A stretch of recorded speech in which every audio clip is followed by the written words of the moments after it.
370 যখন হচ্ছে ওমর আবদুল্লাহ বা এরা তখন 370-এর ব্যাপারে Congress one of the vocal force ছিল, যে অ্যাব্রোগেশন অফ 370।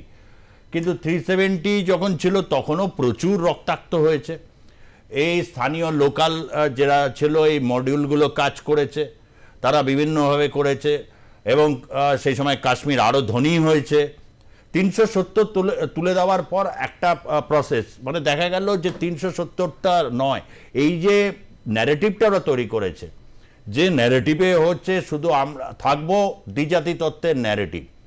সোজা কথা, দ্বিজাতিতে মানে মুসলমান, দ্বিজাতি নয়, দুটো দেশ, একটা দেশ, একটা সংবিধান, একটা আইন, একটা বিধান। ওখানে ওর জন্য আলাদা আইন কেন থাকবে? কেন প্রিভিলেজড এরিয়া থাকবে? আশুতোষ, এটা তো একটা প্রশ্ন এবং সেইটা তো একমাত্র যুক্তি দেয়। টিআরএফ এর প্রথম ভাষণটা শুনেছিল তো, প্রথম ভিডিওটা দিয়েছিল, যেটা শঙ্কুদেব বলল যে ওখানে যদি জমি, এই সমস্ত অনেক পর্যটক নাকি এসে জমি বাড়ি খুঁজছে, তারপর তারা করবে এবং তারা নাকি সংখ্যালঘু হয়ে পড়বে, তারা কারা, এই ধরনের যুক্তি দিয়ে পরে কিন্তু যুদ্ধের ভয়ে এখন টিআরএফ পরে তার বিবৃতি পাল্টেছিল, কিন্তু সে বিবৃতি 1 ঘন্টার মধ্যে দিয়ে দায় নিয়েছিল এবং সে দায়টার ক্ষেত্রে কিন্তু বোঝা যাচ্ছিল যেটা বড় সড়ো অ্যাকশন তারা তৈরি করছে, যেটা 370। ফলে একটা উত্তর এক্ষেত্রে তো নিশ্চয়ই কংগ্রেস দিতেই হবে। আমি 370-এর পরে যেতে চাই সুজিতদা। এখন বিষয় হচ্ছে শঙ্কুদা চেঁচাচ্ছে, ঠিক আছে, এখন ব্যাপার হচ্ছে এগুলো যদি জিএসটির ক্ষেত্রে বলতো ওয়ান নেশন ওয়ান থিওরি হ্যানা ত্যানা, খুব ভালো লাগতো শুনতে, আমি বাসছি। এখন পনসিল থিওরি শঙ্কুদা নিশ্চয়ই পড়েছে, নেহরু ডক্ট্রাইনে ছিল, এবং জওয়াহরলাল নেহরু প্রথমেই বলেছিলেন যে ভারতই একমাত্র শক্তি। এই যে হাবিজাবি, হ্যাঁ হাবিজাবি কথা বলে লাভ নেই। দ্বিতীয় কথা আমি বলি, আমরা একটু জানতে চাইছি, জানার তো ইচ্ছা সবারই, এই নিশিকান্ত দুবে 10 দিন আগে হাই প্রোফাইল পার্টি করছে, সেখানে সমস্ত ফোর্সকে ঢুকিয়ে দেওয়া হয়েছে, কার অনুমতিতে? প্রধানমন্ত্রী অনুমতি দিয়েছিলেন? 1, 2, বিজেপির সাথে আমার সেই মনে পড়ছে, তখন আমরা ছাত্র রাজনীতি করি, শঙ্কুদাও তখন তৃণমূল ছাত্র সভাপতি। এখন বিজেপি এবং মেহবুবা মুফতি একসাথে চালিয়েছে, তখন পাকিস্তানের ফ্ল্যাগ উঠেছিল, একটু ভালো করে পুরনো আর্কাইভগুলো ঘুটলে পাওয়া যাবে কাশ্মীরে। আমি আসতে চাইছি, 4 জন টেররিস্ট এখনো অ্যারেস্ট হয়নি, আমরা চাই অ্যারেস্ট হোক ইমিডিয়েটলি। কোথায় রাস্তায় তারা ঘুরে বেড়াচ্ছে? এত বড় সাহস কি করে পাচ্ছে? কারা স্লিপার সেল? আইডেন্টিফাই করবে কে? সেখানকার ইন্টেলিজেন্স আমাদের ফেলিয়ার হলো কেন?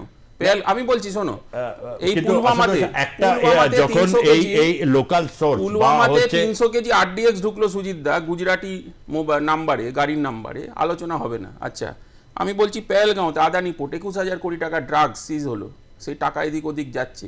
অর্থনীতি দিয়ে কাদের সাহায্য করা হচ্ছে? কিসের জন্য সাহায্য করা হচ্ছে? অপটিক্স আছে কোনো? আমরা ভারত সরকারকে বলছি না, আমরা চাই মোদিজি এগুলো দেখুক।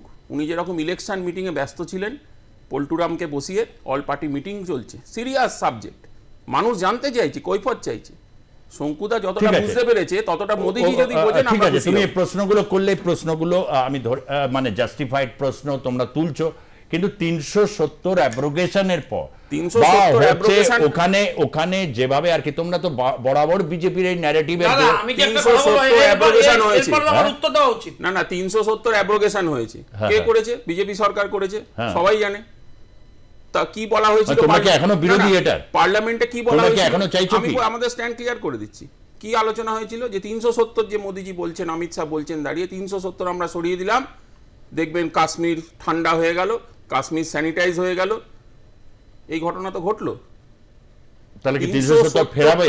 370টা ক্লিয়ার করতে হবে স্ট্যান্ড পয়েন্টটা। আমি ক্লিয়ার করছি, 370টা আলোচনা পরে হওয়া দরকার।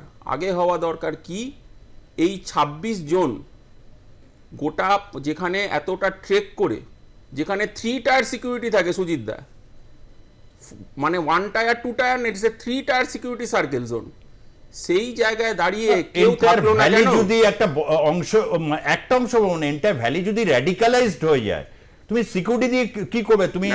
তুমি নিশ্চয়ই ওই পীর পাঞ্জাল যে রেঞ্জটা, ওই রেঞ্জে তুমি বলো কত। হ্যাঁ বলবো, হ্যাঁ বলো। দেখুন, ও খুব গুরুত্বপূর্ণ একটা বিষয় তুলে ধরেছে, কিন্তু আমার প্রশ্ন হচ্ছে, ধরুন 370 হলো না, তাহলে কি এটা নিয়ন্ত্রিত হয়ে যেত? আমারও তো ওই প্রশ্ন, তাহলে কি এরা করতো না? শুনুন, এরা ফ্রি কাশ্মীর চায়, গোলায় গলদ, ও এখনই রেগে যাবে, কিন্তু এটা তো সত্যি। নেহেরু যদি সেদিন কল নিতেন, সেদিন আর একটু এগোতেন, অ্যাগ্রেসিভলি অপারেট করতেন, তাহলে তো পাক অকুপাইড কাশ্মীরের এই কনসেপ্টটাই থাকতো না। তাহলে তো আজকে যে জায়গায় দাঁড়িয়ে এই জিনিসটা এরা জেনারেট করছে সেই অপরচুনিটি তৈরি হতো না। সেই কনভেনশন হবে কেন? তখন দৃঢ়তা দেখাওনি কেন? কনভেনশনের ভেতর দিয়ে হয়। কংগ্রেস এটা সেটেলমেন্ট করেছিল কেন তখন? না তাহলে এখন আজকে কাশ্মীরের এই অবস্থা তৈরি হতো না। এখন মোদিজিকে স্টেটমেন্টটা দিতে বলো। বেঁচে দিয়ে চলে এলে না মোদিজিকে স্টেটমেন্টটা দিতে বলো। আমরা চাইছি মোদিজি স্টেটমেন্টটা দিক। পুরো দেশটা ভাগ করেছে পারিবারিক সম্পত্তির মতো। নেহরু ছিল বলে আজকে এরা চুপ করে বসে আছে, আর কংগ্রেস ছিল বলে আমরা দাঁতে দাঁত চেপে লড়াই করে আটকে রাখা হয়েছে। আজকে বারবার কালো টাকা গল্প দেওয়া হয়েছিল, যে কালো টাকা দেশের প্রশ্ন যেটা আছে, আমি একটু গৌতম বাবু আপনার কাছে আসছি। সেটা শঙ্কুদারের বেশি বড় দায়িত্ব। গোটা আপনি দেখুন বিভিন্ন ভাবে আমরা তো প্রতিদিনই এই বিষয়গুলোতে রয়েছে, এবং অনেকেই বলছে যে কেন স্ট্রাইক করছে না, মানে একটা হচ্ছে যে মানে প্রায় 11 দিন অতিক্রান্ত হলো, আজকে 12তম দিন, 22 তারিখে হয়েছিল ওই ঘটনাটা। ভারত একটা সংযম দেখাচ্ছে কৌশলগতভাবে, যদি অনেকগুলো পদক্ষেপ নিয়েছে, অর্থনৈতিক, কূটনৈতিক, এমনকি বাংলাদেশ যুদ্ধের সময় ইন্দিরা গান্ধী তো ডিসিশন নিয়েছিলেন মানিক শাহ, কতদিন পরে যুদ্ধ করেছিলেন। ফলে যুদ্ধের স্ট্র্যাটেজিটা সেনাবাহিনী অপারেট করে। স্বাধীনতা দেওয়া আছে, যৌথ ডিসিশন হয়, জানেই না কি বলছে কৌশলগত। গৌতম দত্ত ইন্দিরা গান্ধী বসেছে আর্মি প্রাইম মিনিস্টার একসাথে বসে, এত ভয় পাকিস্তানের সাথে সেটিং। আচ্ছা আমি একটু বসে আছেন, চাল বিরিয়ানি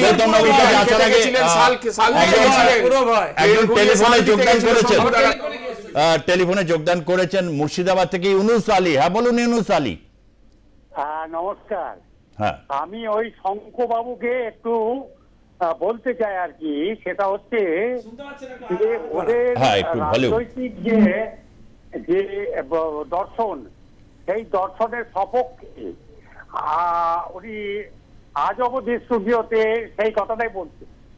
27 জনের মৃত্যু ওই জঙ্গিদের দ্বারা, পাকিস্তানি জঙ্গিদের দ্বারা, তারপরে কি সার্জিক্যাল প্রয়োগ করা যেত না? এক। দুই হচ্ছে উনি বললেন 370 ধারার পরে শান্ত ছিল। আপনি হিসাব রাখেন, জানেন যে কত সৈনিক ওখানে মারা গিয়েছে। আজকে নির্বাচন হয়েছে, যেহেতু বিজেপির বাইরে একটা শক্তি ক্ষমতায় এসেছে জম্মু কাশ্মীরে, ওনার সেই জায়গাটায় ওই ইগো। আর একটা কথা হচ্ছে যে এই স্বরাষ্ট্র দপ্তর কি করছে, কি নিরাপত্তা, 150 কিলোমিটার পথ পাড়িয়ে আজকে যে পলমাতে যেই 27 জনকে খুন করলো, তার দায় কি স্বরাষ্ট্র দপ্তরের নাই, কেন্দ্রীয় সরকারের নাই? দিলীপ ঘোষ উত্তর দেবে। না উনি যেটা বলছেন সেটা প্রধানমন্ত্রী নিজেই বলেছেন এবং আমাদের স্বরাষ্ট্রমন্ত্রীও বলেছেন। অবভিয়াসলি ইটস আ ফেলিওর, এ নিয়ে কোনো বিতর্কের জায়গা নেই। ইন্টেলিজেন্স ফেলিওর না হলে এ দায়, দেখুন আমার দেশের লোকে, আমাদের লোকে এফেক্টেড হলে তার দায় তো অ্যাডমিনিস্ট্রেশনের আমাদের নিতে। আজকে সরাসরি মুখ্যমন্ত্রী কাশ্মীর তিনি দাঁড়িয়ে বলেছেন সমস্ত দায় আমাদের, আমরা সবাই স্বীকার করছি, কিন্তু কংগ্রেস স্বীকার করে। এইবারে বলুন, কোন দায় কংগ্রেসের নেই, কংগ্রেস দোয়া তুলসী পাতা শুরু করুন, আপনাদের জন্যই তো এইসব হয়েছে। আচ্ছা এবার আমার প্রশ্ন করে আমি উত্তরটা দিই। প্রথম কথা হচ্ছে ওনাকে মনে রাখতে হবে, আমি ওনাকে অনুরোধ করব যে দেশ শুধুমাত্র যদি সার্জিক্যাল স্ট্রাইক করে এবারে তার সলিউশন হবে বলে দেশ মনে করে না। প্রাথমিকভাবে আমরা বাইরে পড়াশুনো করে যা জানতে পেরেছি, সার্জিক্যাল স্ট্রাইক লাস্টবার করবার পর যেখানে যেখানে সার্জিক্যাল স্ট্রাইক হয়েছিল সেখানে সেখানে আবার জঙ্গিদের লঞ্চপ্যাড তৈরি করে দিয়েছে পাকিস্তান। ফলে সার্জিক্যাল স্ট্রাইক এটা সলিউশন নয়, এবারে পুরোপুরি একটা কংক্রিট অ্যাপ্রোচ করা খুব দরকার এবং দেশ আশা করি সে পথেই এগোচ্ছে।